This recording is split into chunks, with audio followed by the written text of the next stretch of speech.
Unaambiwa hivi, mtembea bure si sawa na mkaa bure. Mtembea bure si sawa na mkaa bure.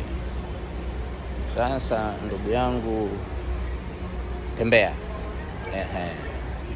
Tembea, chukua hatua, move on. You know what I'm saying? Sababu wewe unayetembea si sawa na yule mtu amekaa ndani tu.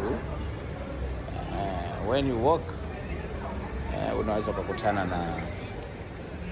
na watu mbalimbali, ukakutana na situation mbalimbali, ukakutana na connection mbalimbali, lakini ukitulia ndani hakuna mtu utakutana naye, hakuna connection, hakuna chochote, hakuna cha kujifunza. Kwa hiyo kwa mazingira yoyote, mtembea bure si sawa na mkaa bure.